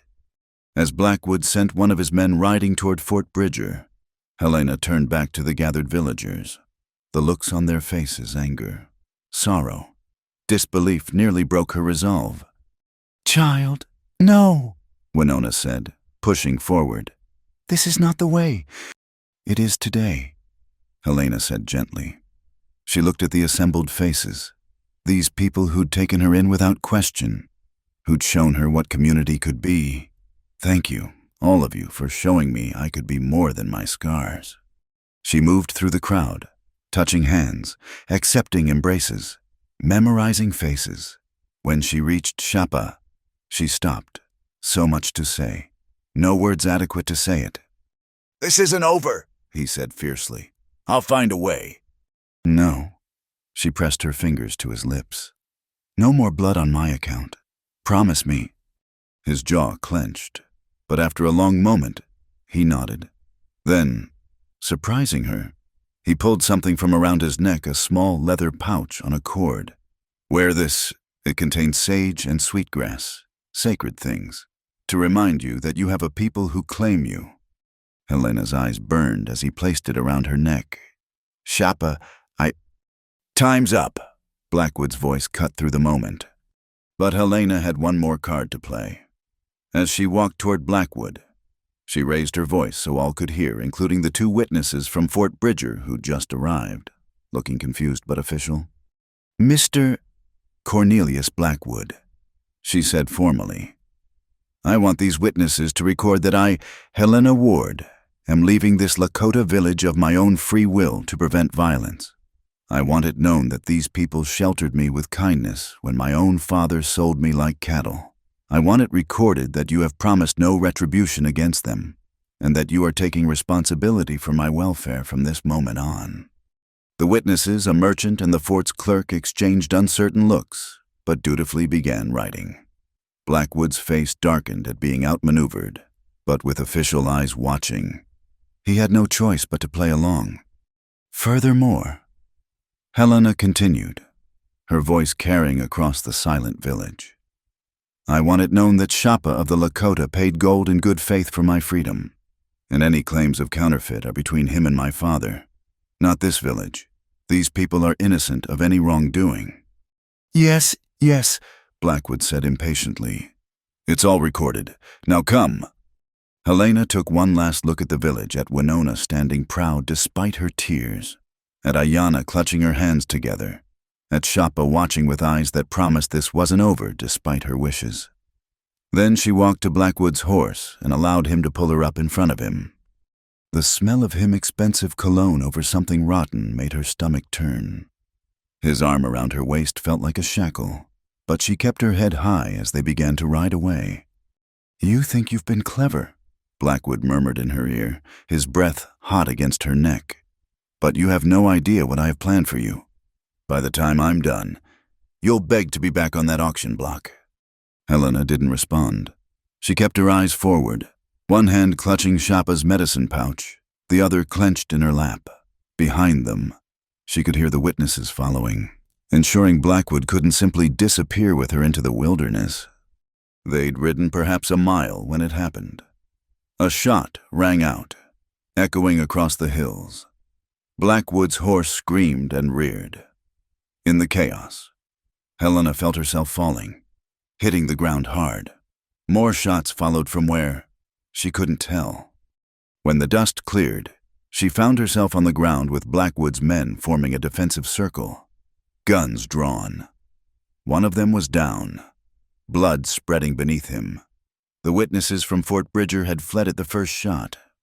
"Indians!" one of Blackwood's men shouted. "From the ridge!" But Helena, struggling to sit up, saw the truth. The shots hadn't come from the village. They'd come from the opposite direction entirely. And the arrows that followed, they weren't Lakota arrows. "Crow!" Blackwood snarled, understanding dawning. "Damn Crow Raiders! Choosing now!" He never finished the sentence. An arrow sprouted from his shoulder, spinning him around. His men returned fire wildly, but their attackers were ghosts in the hills, appearing only long enough to shoot before vanishing. In the chaos, Helena found herself forgotten. She scrambled behind a boulder, her mind racing. The Crow were traditional enemies of the Lakota, but their appearance here, now, seemed too convenient to be coincidence. The battle was brief but vicious. When it ended, half of Blackwood's men were dead or wounded. Blackwood himself was pale, the arrow in his shoulder bleeding freely, and standing on the ridge, clearly visible now, was a sight that made Helena's heart leap. Captain James Thornfield, accompanied by a full cavalry unit. "Mr. Blackwood," the captain called down, his voice carrying military authority. "We received reports of Crow Raiders in the area. How fortunate we arrived in time." "Fortunate," Blackwood gasped, clutching his shoulder. They attacked us without provocation. Yes, the crow can be unpredictable. Thornfield's tone was oddly neutral, though I must say, finding you here is surprising. I thought I made myself clear about harassing the Lakota village. I wasn't harassing anyone. The woman came willingly ask your witnesses. Ah, yes, the witnesses who came running to the fort, terrified, saying armed men were threatening a peaceful village. Thornfield dismounted, his men keeping careful watch. Tell me, Mr. Blackwood, where is Miss Ward? Here, Helena called out, emerging from behind the boulder. I'm here. The captain studied her carefully. Are you hurt, Miss Ward? No, I'm fine. And did you leave the village willingly? Helena looked at Blackwood, wounded and defiant, his men scattered and demoralized. Then she looked back at the village, smoke from cooking fires rising peacefully in the distance. I left to prevent violence, she said carefully. Mr. Blackwood threatened the village if I didn't come. Threatened? Thornfield's eyebrows rose. That sounds like coercion, not willing departure. You can't prove anything, Blackwood snarled, though his voice was weakening from blood loss. Perhaps not, the captain agreed. But I can prove you're currently on Lakota treaty land without military escort or trading permits. I can prove you brought armed men in violation of territorial agreements, and I suspect, if I investigate, I'll find interesting connections between you and certain recent, unfortunate events. He didn't mention the dead sergeant directly, but Helena saw Blackwood's face go even paler. You need medical attention, Thornfield continued briskly. My men will escort you back to Fort Bridger, all of you, for your own safety, of course. This isn't over, Blackwood gasped as soldiers moved to support him. She's legally... Miss Ward's legal status can be sorted out at the fort, in front of proper authorities. Thornfield cut him off. Though I suspect any claims you have won't hold up under scrutiny, especially once we investigate the authenticity of certain documents and the whereabouts of certain missing persons. As Blackwood was led away, still protesting weakly, Captain Thornfield approached Helena. The crow attack was fortuitous timing, he said quietly, almost as if someone knew exactly when to strike to maximum effect. Helena studied his carefully neutral expression. Almost as if, she agreed softly. I'll need you to come to the fort as well, to give an official statement, but... He glanced toward the village. I see no reason you can't take your time saying goodbye properly. My men and I will wait here, for your safety. The relief that flooded through Helena nearly buckled her knees. Thank you, she whispered. Don't thank me. Thank Sergeant Mackenzie, who sent word about Blackwood's plans before he was tragically killed by bandits, not Indians. As certain parties claimed, his sacrifice won't be forgotten. As Helena made her way back to the village, she found them waiting at the edge. Shapa, Winona, Ayana, and others. The joy and relief on their faces mirrored her own.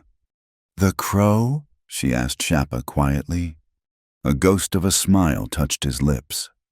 The crow and Lakota have been enemies for generations, but sometimes, when faced with a greater threat, old enemies can find common ground, especially when the right words are spoken by the right people. And Captain Thornfield is a man of honor who dislikes men like Blackwood as much as we do. He couldn't act without cause, but once given that cause, Helena threw her arms around him, not caring who saw. You promised no blood on my account, and none was shed by Lakota hands, he said into her hair. What the crow choose to do is their business. She pulled back to look at him, seeing the clever warrior beneath the gentle exterior. What happens now? Now you go to the fort, tell your truth to the authorities. Blackwood's claims will fall apart under examination. And then, he touched the medicine pouch at her throat. Then you choose your path, as always. I choose here, Helena said firmly. I choose this place, these people. I choose you. The words hung between them. heavy with meaning. Shapa's eyes darkened with emotion, but before he could respond, Winona's cackle broke the moment. About time, young people today, taking forever to speak their hearts. In your day, you had to walk uphill both ways in the snow to declare your feelings. Ayana teased, the relief making everyone giddy. As Helena prepared to leave for the fort temporarily this time, she felt the difference in her bones. She wasn't running anymore, wasn't hiding, she was choosing, with the full weight of law and community behind her. Blackwood was finished. His wealth might buy him freedom from jail, but his reputation was destroyed, his power broken. He would slink back to whatever hole he'd emerged from, nursing his wounds and his grudges but unable to act on them.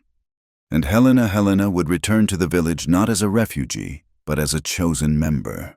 The scars on her face remained, would always remain, but they no longer defined her limits, only marked how far she'd traveled to become who she was meant to be.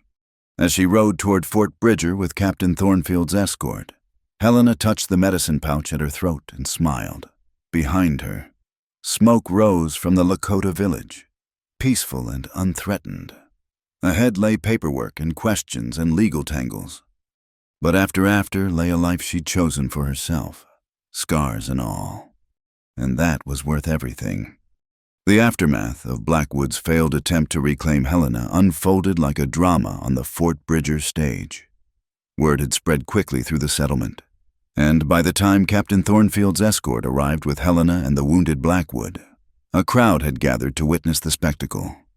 Helena sat in the marshal's office, giving her statement to Thomas Garrett while a clerk carefully recorded every word. Through the window, she could see Blackwood being treated by the fort's doctor, his shoulder wound serious but not fatal. His remaining men were under guard, their weapons confiscated pending investigation. "So, Mr. Blackwood threatened the entire village if you didn't come with him?" Marshal Garrett asked, his weathered face grave. "Yes, he also claimed to have killed Sergeant Mackenzie and planned to blame it on the Lakota." Helena kept her voice steady, though the memory made her stomach turn. "That's a serious accusation, Miss Ward." "It's the truth. He showed us the sergeant's bloody uniform, used it as leverage." The marshal exchanged glances with Captain Thornfield, who stood by the door like a guardian statue. "We found Sergeant Mackenzie's body 2 days ago," the marshal said quietly. "Shot in the back, his unit's money pouch missing. We suspected bandits, but now you have another theory," Thornfield finished. "One that involves Mr. Blackwood trying to manipulate military action against a peaceful village." As Helena continued her statement, detailing the auction, her father's role, and everything that had followed, she noticed a disturbance outside. A familiar figure was being dragged into the Fort Silas Ward, looking considerably worse for wear. "Found him in a saloon in Green River," the soldier escorting him reported, "drunk as a skunk and flashing gold coins. When we mentioned Mr. Blackwood's name, he tried to run." Helena's father was brought into the office, reeking of whiskey and fear. When he saw her, his bloodshot eyes widened. "Helena, what are you doing here?" "Telling the truth," she said simply. "Something you might want to try." What followed was a pathetic display of denials, accusations, and finally, when pressed about the gold he'd been spending, a blubbering confession. Yes, Blackwood had paid him to support the story about Helena being kidnapped. Yes, he'd signed papers claiming the original sale was invalid. No, he hadn't known about any murdered soldiers. He swore on his dear wife's grave. "Your wife, who you dishonored by selling your daughter." Marshal Garrett's voice was cold. "Save your oaths, Ward. They're worthless as Confederate dollars." By evening, the full scope of Blackwood's schemes had unraveled.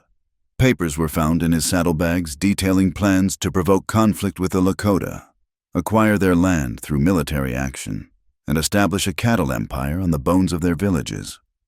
Helena's abduction was just one piece of a larger, more sinister puzzle. Attempted murder, conspiracy to incite warfare, false imprisonment. Captain Thornfield listed the charges. Mr. Blackwood will be transported to Cheyenne for trial, federal trial, given the implications for Indian relations. Through it all, Blackwood maintained his cold composure, even with his arm in a sling. As Helena was leaving the marshal's office, finally free to go, he called out to her. "You think you've won, don't you?" His pale eyes glittered with undiminished malice. "But this isn't over. I have friends, influence. I'll be free within a year. And when I am—" "When you are," Helena said quietly, turning to face him fully. "I'll still be scarred.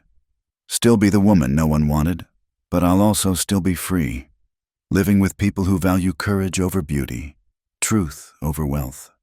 Can you say the same?" For the first time since she'd known him, Cornelius Blackwood had no response. Outside, Helena found an unexpected gathering. Word of her testimony had spread, and several townspeople had come to witness the resolution. Among them was Mrs. Catherine Morrison, the merchant's wife who'd helped outfit her weeks ago. "Miss Ward," the older woman said, approaching hesitantly. "I owe you an apology. All these years, I saw your scars and never looked deeper, never saw the young woman suffering in that house. I'm ashamed." Others echoed similar sentiments, people who'd turned away, who'd whispered behind their hands, who'd allowed Silas Ward to hide his daughter away like a shameful secret. Helena accepted their apologies graciously, but her heart wasn't in it. These people had shown their true nature when it mattered. The Lakota, strangers to her culture and her kind, had shown more compassion in 2 weeks than Fort Bridger had in 8 years. "Miss Ward," Captain Thornfield approached as the crowd dispersed. "I've been authorized to offer you military escort back to the Lakota village, if that's your intention." "It is." He nodded, unsurprised. "I've also been asked to inform you that there may be opportunities ahead. The territorial government is looking for interpreters, people who can help bridge the gap between settlements and tribal communities. Someone trusted by both sides could do a lot of good." Helena considered this. "I barely speak Lakota yet. But you're learning, and more importantly, you understand something many don't, that respect and humanity cross all boundaries." He paused. "Think about it. The offer will remain open." As night fell, Helena found herself in a room at the boarding house, courtesy of the marshal's office. Tomorrow she would return to the village, but tonight she needed to close this chapter of her life properly. She sat at the small desk and began to write. *Father, by the time you read this, I will be gone. Not taken, not stolen, but gone by my own choice to a life where I am valued for who I am, not despised for what I look like. You will likely be in jail for your part in Blackwood's schemes. Perhaps that time will give you opportunity to reflect on the choices that brought you here. I want you to know that I forgive you not for your sake, but for mine. Carrying hatred is like holding burning coals. It only scars the one who grips them. Mother would be heartbroken to see what we became, you drowning in whiskey and bitterness, me hiding in shadows and shame, but she would be proud. I think that I finally found the courage to step into the light. I won't be coming back. Fort Bridger holds nothing for me but painful memories. My life is elsewhere now, with people who see my scars as proof of strength, not marks of shame. I hope you find peace, Father. I hope you find a way to live with what you've done, but I won't wait to see if you do. My waiting is over. Your daughter, Helena *. She sealed the letter and set it aside for delivery. Then, on impulse, she took another sheet and began to sketch. Her fingers were rusty, unpracticed after 8 years, but the motions came back like muscle memory. She drew the village as she'd first seen it tippies in the morning mist, smoke rising like prayers, the stream running silver alongside. She drew Winona's weathered face, Ayana's bright smile, the warriors standing proud despite being outnumbered. And she drew Shapa, his strong features, his gentle eyes, the way he'd looked when he'd said she was beginning, not ending. A knock at the door interrupted her. "Come in," she called, expecting the boarding house owner. Instead, Ayanna burst through the door, followed by 2 Lakota warriors Helena recognized from the village. "We came as soon as we heard," Ayanna exclaimed, pulling Helena into a fierce embrace. "Shapa wanted to come himself, but the elders said it would be too provocative. Are you hurt? Did they treat you well?" "I'm fine," Helena assured her, touched by the concern. "Blackwood is going to prison. My father, too, probably. It's over." "Good." Ayanna's face was fierce. "If they had hurt you, the whole village was ready to ride to war, treaty or no treaty." The warriors nodded agreement, and Helena felt tears prick her eyes. These people, who had known her for mere weeks, were willing to risk everything for her. When had she ever known such loyalty? They spent the evening together, Ayanna filling Helena in on village news, the warriors maintaining silent but comforting presence.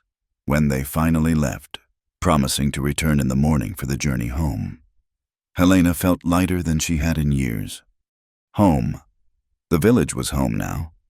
She realized, not just a refuge, but a place where she belonged. The next morning dawned clear and cold. Helena, dressed in her Lakota clothing, packed her few belongings, and met her escort at the fort's gates. Captain Thornfield was there to see them off, along with Marshal Garrett and, surprisingly, Mrs. Morrison. "For you," the merchant's wife said, pressing a package into Helena's hands. "A wedding gift when the time comes." Helena blushed furiously, but didn't deny the possibility. Inside the package was a beautiful shawl, intricately embroidered with flowers and birds, the kind of fine work Helena had once dreamed of wearing before the accident. "Thank you," she said softly, "for this, and for seeing me clearly, even if it came late." The ride back to the village was different from her first journey. Then, she'd been running from something. Now, she was running to something.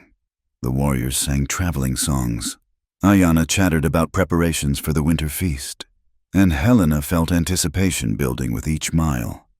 When the village finally came into view, Helena's heart soared. People had gathered to welcome them back, not the suspicious crowd of her first arrival, but a community welcoming one of their own. Children ran alongside their horses, dogs barked joyfully, and there, at the center of it all, stood Shapa. He helped her dismount, his hands lingering on her waist. "Welcome home," he said simply, but his eyes said so much more. "I have something to tell you," Helena said, suddenly nervous. "Captain Thornfield offered me a position as an interpreter, a bridge between the fort and the village. I wanted to ask—" "Say yes," Winona interrupted, appearing at her elbow with uncanny timing. "We need someone who speaks for us with truth, someone they respect but who belongs to us." "But I barely speak Lakota," Helena protested. "You'll learn," Shapa said confidently. "You've already learned so much else." That evening, the village held a celebration, not for any particular event, but simply for the joy of crisis averted, justice served, and family reunited. Helena found herself pulled into dances she didn't know the steps to, fed food she couldn't name but enjoyed, surrounded by laughter and acceptance. As the fire burned low and people began drifting to their lodges, Shapa drew Helena aside. They walked to the stream's edge, the same spot where he'd told her she was beginning, not ending. "I have something for you," he said, producing a small object wrapped in soft leather. Helena unwrapped it carefully, gasping at what she found. It was a hand mirror, but unlike any she'd seen, the handle was carved from antler, decorated with intricate patterns. The surface was polished metal, clear as water. "It's beautiful," she breathed. "Look," he urged gently. Helena raised the mirror reluctantly, still uncomfortable with her own reflection. But what she saw surprised her. Yes, the scars were there, they always would be, but they no longer dominated her face. Instead, she saw strength in her eyes, peace in her expression, and something else, happiness. "This is who you are," Shapa said softly. "Not the scared girl who arrived here weeks ago. Not the broken thing your father tried to sell. This woman strong, brave, choosing her own path." Helena set the mirror aside and turned to face him fully. "And what do you see when you look at me?" His hand came up to cup her scarred cheek with infinite gentleness. "I see the woman I want to spend my life with, if she'll have me. I see my heart's choice." The kiss that followed was answer enough. It was gentle, respectful, but with a promise of passion carefully banked. When they finally pulled apart, both breathing unsteadily, Helena knew her life had truly begun anew. "Is this too fast?" she asked, suddenly uncertain. "It's only been weeks." "I knew the moment I saw you on that platform," Shapa admitted. "Not just that you needed help, but that you were meant to be in my life. The spirits rarely speak so clearly." Helena thought of all the careful courtships she'd witnessed in Fort Bridger, the months or years of cautious dancing around feelings, and how they'd all amounted to nothing. Here, in this place that valued truth over pretense. Why shouldn't love be equally direct? "Then yes," she said simply. "Yes to everything, to you, to this life, to whatever comes next." Shapa's smile was like sunrise after the longest night. As they walked back to the village hand in hand, Helena marveled at the journey that had brought her here, from the auction block to this moment, from property to be sold to a woman with agency and choice, from hiding in shadows to standing in firelight. The scars remained. They always would. But they no longer defined her story. They were simply part of it, like chapters in a book that was still being written. And as for Cornelius Blackwood, sitting in his cell in Cheyenne awaiting trial, he was already yesterday's news, a footnote in Helena's history. Her future lay elsewhere, in a village by a stream, with people who measured worth in courage rather than beauty, in truth rather than gold. Tomorrow would bring challenges learning the language, bridging two worlds, building a life with Shapa. But tonight, surrounded by her chosen family, her hand in the hand of the man who'd seen her truly from the very beginning. Helena Ward was exactly where she belonged. The girl who'd been told to turn away, who'd sobbed scarred and shivering on an auction block, was gone. In her place stood a woman who'd learned that sometimes the greatest journey isn't about changing who you are, but about finding where you're meant to be. And Helena was finally, truly, home. The spring moon hung full and bright over the Lakota village, casting silver light on the gathered community. It had been 6 months since Helena had chosen this life, and tonight marked another choosing the formal marriage ceremony that would bind her to Shapa not just in heart, but in the eyes of both their worlds. Helena stood in the teepee that had become her workshop. Surrounded by the fruits of her winter's labor, she'd rediscovered her artistic gifts, but transformed them. Instead of watercolors on paper, she now worked with beads and quills, creating designs that blended her European aesthetic sense with traditional Lakota patterns. The dress she wore tonight was her masterpiece soft doeskin, adorned with intricate beadwork depicting wild roses growing through snow, a metaphor for beauty persisting through hardship. "You're shaking," Ayana observed, adjusting Helena's hair one final time. Over the months, she'd become more than a friend. She was the sister Helena had never had. "I'm terrified," Helena admitted with a laugh. "Isn't that ridiculous? I've faced down Blackwood, stood before soldiers, survived things that should have broken me. But this is choosing joy," Winona said from her place by the fire. The old woman had insisted on overseeing Helena's preparations personally. "Fear comes from pain. Choosing joy after knowing pain that takes the greatest courage." A scratch at the tippy flap announced another visitor. "May I enter?" The voice belonged to Catherine Morrison, who'd made the journey from Fort Bridger for the ceremony. "Of course," Helena called, still adjusting to the idea that she had friends in both worlds now. Catherine entered, followed by two other unexpected guests, Marshal Garrett and Captain Thornfield, both looking slightly uncomfortable but determined. "We wanted to witness this," the marshal said gruffly, "to see something good come from all that ugliness. Besides," he added with a rare smile, "someone needs to make this legal in territorial records too." Helena felt tears threaten. These representatives of the world that had rejected her for so long. Coming to celebrate her happiness, it was more than she dared hope for. "Thank you," she managed. "All of you." As the sun set, the ceremony began. It was actually two ceremonies.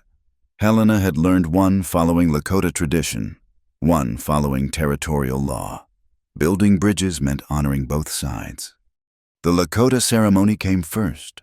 Helena and Shapa sat side by side before the sacred fire, while an elder spoke words she now understood. Having spent the winter learning the language, they spoke of two paths becoming one, of strength found in unity, of the sacred responsibility of choosing another soul to walk beside. Shapa had never looked more handsome, wearing his finest ceremonial clothing, his face painted with symbols of protection and honor.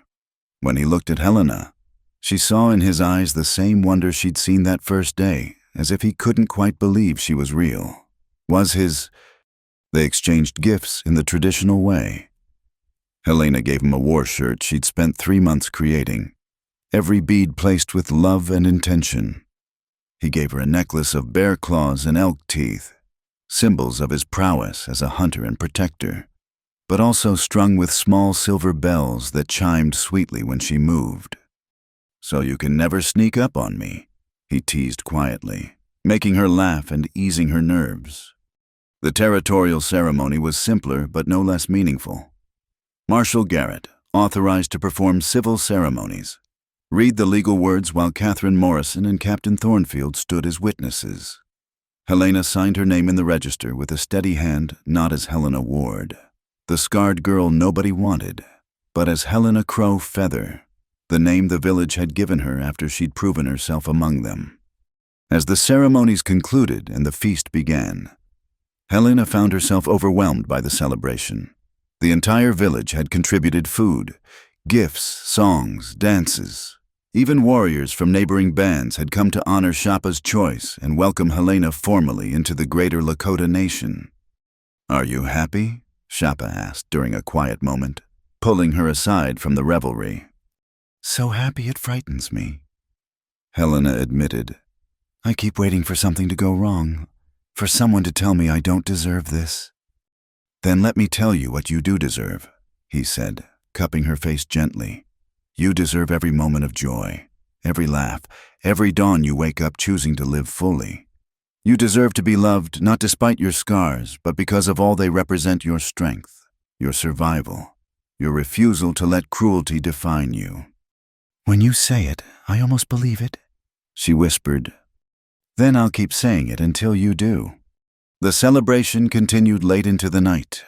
At one point, Helena found herself sitting with Winona and the other elder women, listening to their stories and advice with a mix of amusement and embarrassment. "The most important thing," Winona declared with a wicked grin, "is to never let him think he's in charge. Men need to believe they lead, but women know who truly guides the lodge." The other women laughed and shared increasingly ribald advice until Helena's face burned hotter than her scars ever had. But underneath the teasing was genuine care, genuine welcome. These women had accepted her completely, teaching her not just their crafts, but their strength, their wisdom, their joy. As the fire burned low and guests began retiring, Helena noticed a lone figure at the edge of the light. For a moment, her heart seized, but then she recognized him, her father, Silas Ward, looking haggard and years older than when she'd last seen him. Shapa tensed beside her, ready to intervene, but Helena placed a hand on his arm. "Let me," she said quietly. She approached her father slowly, seeing him clearly for perhaps the first time. The man who'd loomed so large in her nightmares was smaller than she remembered, broken by his own choices. "You came," she said simply. His voice was hoarse, uncertain. "I've been in Cheyenne, 30 days in jail, then working to pay fines. I heard about tonight, and I wanted to see."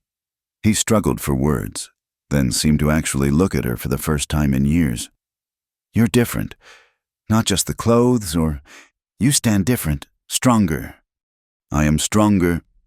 "I can see that." He twisted his hat in his hands. "Helena, what I did, there's no forgiving it. I know that, but I wanted you to know I'm trying to change. Haven't had a drink in 2 months. Got steady work at a lumber mill." Helena studied him, looking for the manipulation, the angle, but all she saw was a broken man trying to piece himself back together. "I don't forgive you," she said evenly. "Not yet, maybe not ever, but I hope you find whatever peace you're looking for." He nodded, seeming to shrink further. "That's more than I deserve. Be happy." "Helena, be happier than I ever let you be." He turned to go, but Helena called after him. "Father." When he looked back, she added, "Don't come here again. This is my place, my people. You're not part of this life." "I understand." And perhaps for the first time, he truly did. As her father's figure disappeared into the darkness, Helena felt the last chain of her old life snap. She turned back to her celebration, and found Shapa waiting. "You're sure?" he asked. "I'm sure that chapter is closed." Later, much later. In the quiet of their own teepee, enlarged now to accommodate a married couple, Helena lay in her husband's arms, marveling at the journey that had brought her here. The girl who'd been told, "Turn away from me," by everyone she'd known, had found a place where she was told, "Turn to me," instead. "What are you thinking?" Shapa asked, his fingers tracing gentle patterns on her back. "About names," Helena said. "How I was Helena Ward, the unwanted daughter. Then Helena Crowfeather, the woman who found her wings. And now I'm just Helena, wife, artist, bridge builder, member of this village, not defined by my scars or my past, but by what I choose to be each day." "And what do you choose tomorrow?" Helena smiled against his chest. "Tomorrow, I meet with the territorial commissioner about the interpreter position. Then I teach the children their English lessons. Then I work on the commission from Fort Bridger. They want a traditional dress for their museum, to show peaceful relations." "A full day." "A full life," she corrected. "The kind I never imagined possible." They lay in comfortable silence, listening to the night sounds, wind in the cottonwoods, the distant howl of wolves, the soft breathing of the village settling into sleep.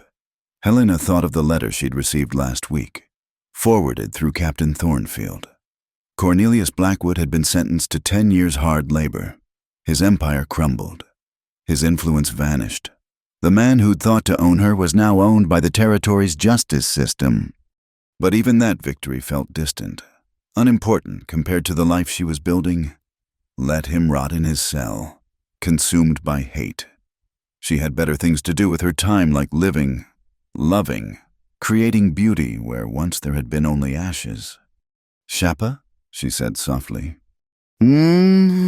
"Thank you for seeing me when no one else could, for offering choice when everyone else offered only cages, for kneeling beside a scarred, shivering woman and promising her a different future." He shifted to look down at her, his dark eyes serious in the dim light. "You saved me too, you know. I had resigned myself to a solitary life, never finding someone who could share both my worlds. Then there you were, needing what I could offer, but offering what I needed too. A partner, an equal, a love worth any price." Helena reached up to touch his face, marveling that she had the right, the freedom, the joy of this simple gesture. "No more looking back," she promised. "Only forward." "Only forward," he agreed, sealing the promise with a kiss. Outside, dawn was breaking over the mountains, painting the sky in shades of rose and gold. A new day in a life Helena had chosen. Scarred but not broken, marked by fire but not consumed. In the village, roosters crowed and dogs barked as the community stirred to life. Soon, Helena would rise and join them, her people, her family, her home. She would work and laugh and contribute, no longer hiding in shadows but standing proudly in the light. The woman who'd once been told to turn away had found her place to turn toward instead. And in that turning, she discovered that sometimes the greatest beauty comes not from perfection, but from the courage to be imperfect and beloved anyway. As the first rays of sunlight touched the teepee walls, Helena smiled and closed her eyes, safe in the arms of a man who'd seen her truly from the beginning. Whatever challenges tomorrow brought, she would meet them with strength, with grace, and with the unshakable knowledge that she was exactly where she belonged. The girl sold on an auction block was gone. In her place stood Helena, wife, artist, bridge between worlds, and living proof that love could triumph over prejudice, that choice could overcome circumstance, and that even the deepest scars could become symbols of survival rather than shame. Her story, which had begun with rejection and cruelty, had become one of acceptance and love. And this was not an ending, but a beginning, the first chapter of a life written by her own hand, in letters of hope across the wide Wyoming sky. And thank you so much for listening to this story of Helena's journey from sorrow to joy, from rejection to belonging. If you're watching this, I'd love to know where in the world you're listening from. Please share in the comments below so we can connect and discuss what this tale of courage and redemption meant to you. If Helena's story touched your heart, please subscribe to Wild West Stories 1850 for more authentic tales of love, survival, and triumph in the American frontier. Don't forget to like this video and hit that hype button to help more listeners discover Helena's inspiring transformation. Your support helps these powerful stories reach others who need to hear that scars don't define us. Our choices do,